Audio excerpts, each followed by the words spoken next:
Katie, you keep me in business, Katie. Regarding keeping all the network meta-analysis methods in the review as an appendix, even if you couldn't conduct the network meta-analysis, is that really necessary?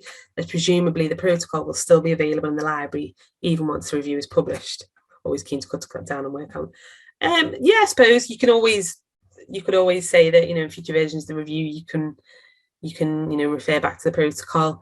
It's just obviously deleting and then inputting a lot of text. If you yeah, I think it's just important to still know that where the methods are. So yeah, if you want to just refer to the protocol, that should be fine. There is another issue which I haven't really touched on with network meta-analysis in RevMan Web.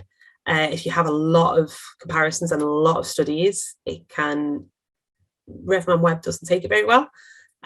So, you know, we really need to be constructive on how we what data we put in. So it really has an issue with the number of tables.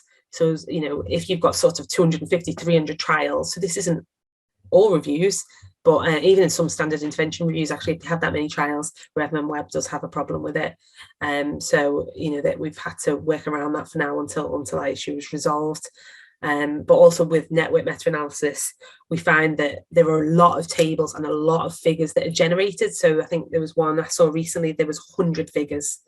So that is quite a lot. So I think and talking about presenting the findings accessibly, it's really important to think about what figures and what tables are really important for the reader and policymakers, and then having any additional tables and figures on an online repository, for example.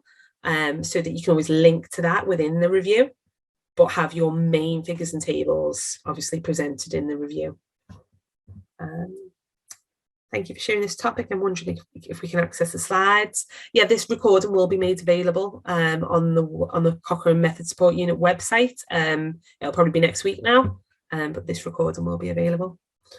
Will there be a Cochrane Learning Unit on DTA NMA as well?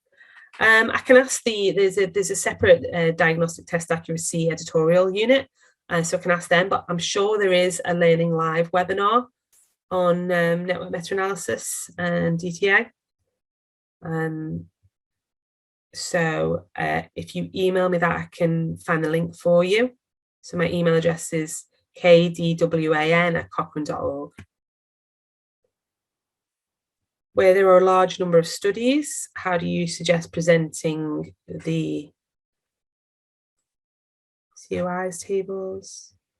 Sorry, conflict of interest. Sorry, I'm being COIs characteristics. Yeah, okay.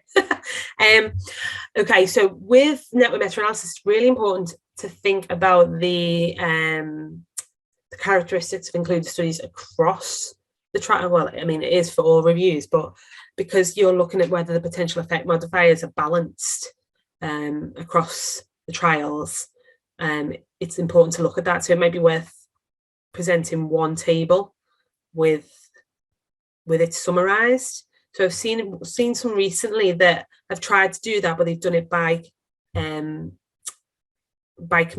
comparison. I think they've or by node. So they have the interventions and they've summarized it across.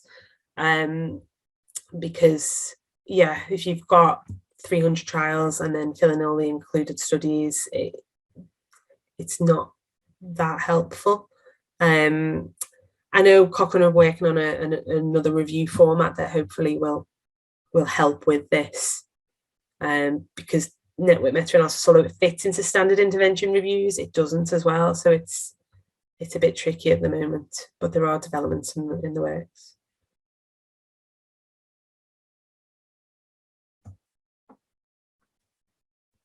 But yeah, if you want to do one big table with a row per study, you know, it might be something you want to include on an online repository rather than in the review, and just look at the potential effect modifiers within the review.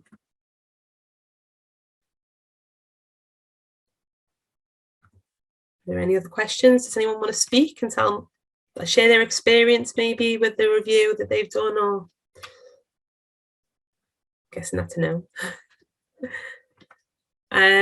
Okay, so just for information, next month. Kerry, sorry, Kerry. I couldn't find my mute button. It's Susan Brunskill here. We've been doing 4 NMAs for a large grant project, and I suppose that the message that we've learnt very clearly is having people who know how to use stats packages very well. We didn't at the start, and that's caused us a few issues. So we the end use Meta Insight, and Meta Insight can't it's taken us a long time to work out the Meta Insight doesn't work with studies with more than about 200 studies in it.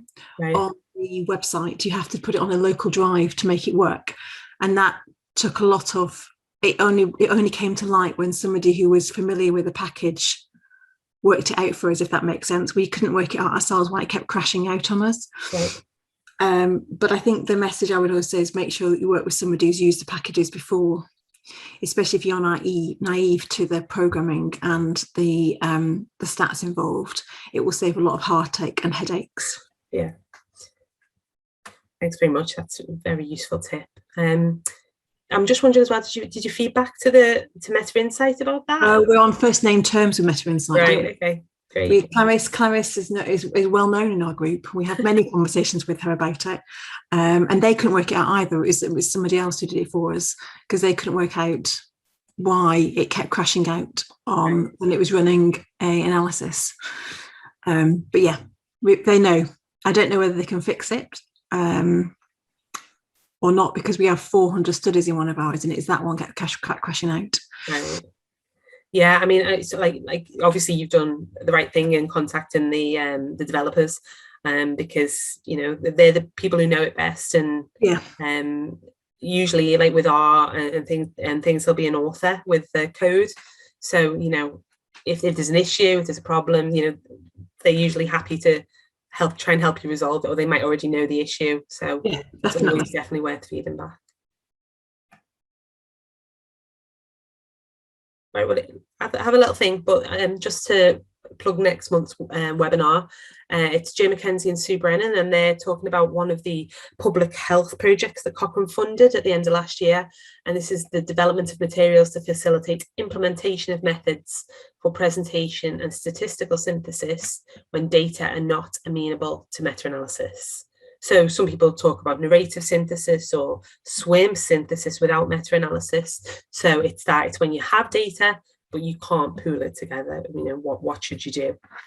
So if you're interested in that, it'd be useful to sign up. You can sign up on our website, and you can see the schedule as well for the rest of the year. I think there's only 1 month that doesn't have a program with it at the moment. So if anyone has any ideas or suggestions about what you'd like us to do a web clinic on, please email me and let me know, and we can try and sort that out for you, because we really want these to be to try and help people, and we can all just talk, and people can ask questions, and as Susan just done, give us some tips on what to do as well when you've had that practical experience.